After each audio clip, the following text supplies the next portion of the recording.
Okay, welcome along to another YouTube tutorial. This is a Lionel Richie song from the 80s. It's not one of his probably more well-known ones, but I like the sound of it. I've transposed it into a pretty reasonably easy key to play in. It's in the key of C. There's a lot of the songs I transpose I put into the key of C, so we use a lot of white notes. The chords are pretty straightforward, and even the sort of the flourish, which makes it sort of sound like that Lionel Richie song, is not too difficult. So we'll start with C. And on the left hand I play octaves, so I play a C and a C. And we're going to be based on the right hand around that C chord there. So it is G, C and E. And the beginning part, you sort of roll through it. So G, C.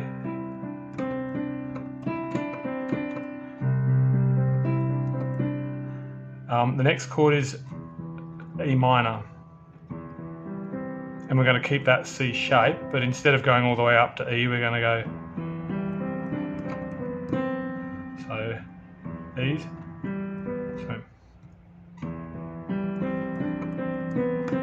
so that sort of same shape as before,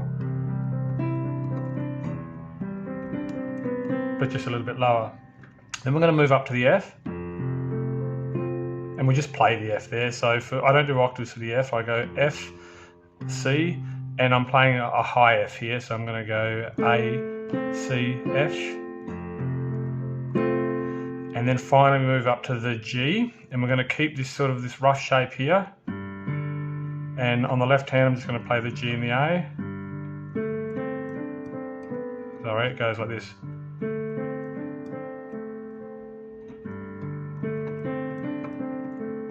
Sorry. We'll get it right in the end, so A, C, D, C, back to A and back to C again. So it'll take a little while to get used to that, but it's a nice sound.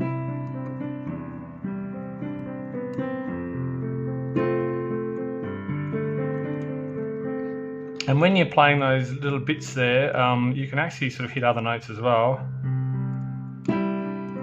So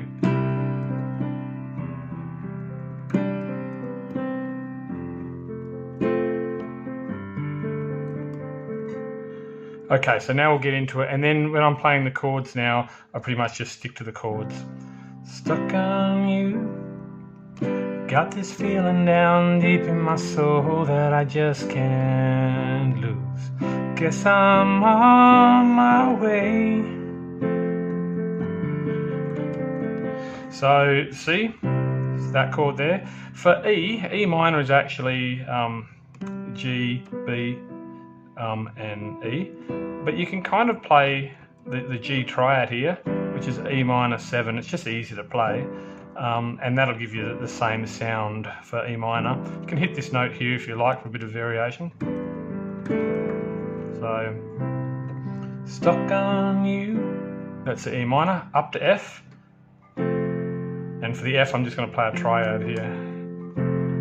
Really doesn't matter if you play your F up here either. But then as we go to G, it just moves, everything moves up there. So I needed a friend, and the way I feel now, I guess I'll be with you to the end. Guess I'm on my way. I'm mighty glad you stayed.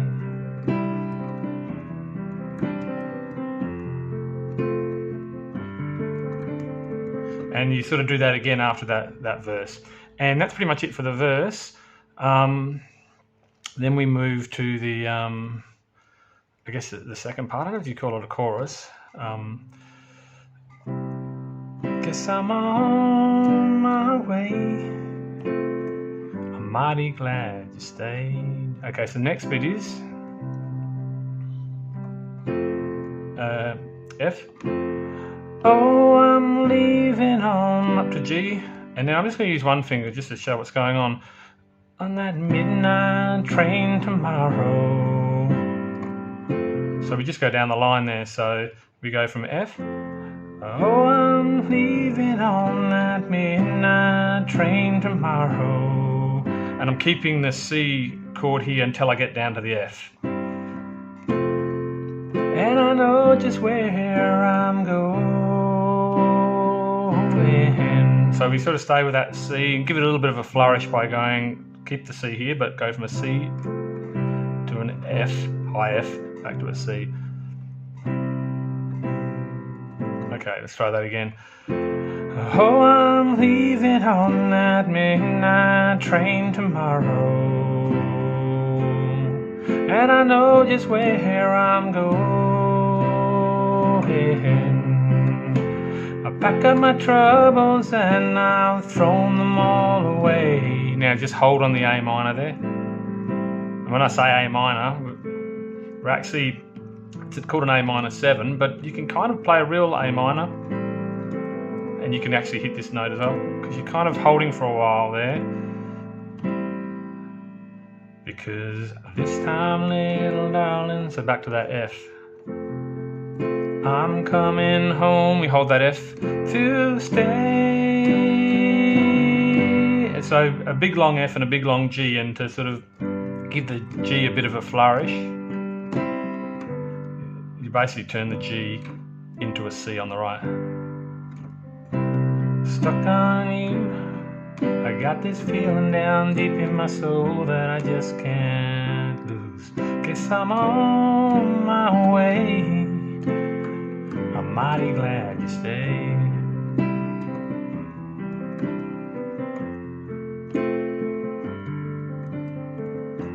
Oh, I'm leaving on that midnight train tomorrow, and I know just where I'm going. I pack up my troubles and I've thrown them all away. And when I'm using this one finger, it looks a bit simplistic, so you could actually go, yeah, you could sort of go, you can use the octaves apart or whatever you could, but just to get the feel of what's going on there, I think the one finger helps. And that's pretty much the song, so I hope you enjoy playing it as much as I enjoy playing it.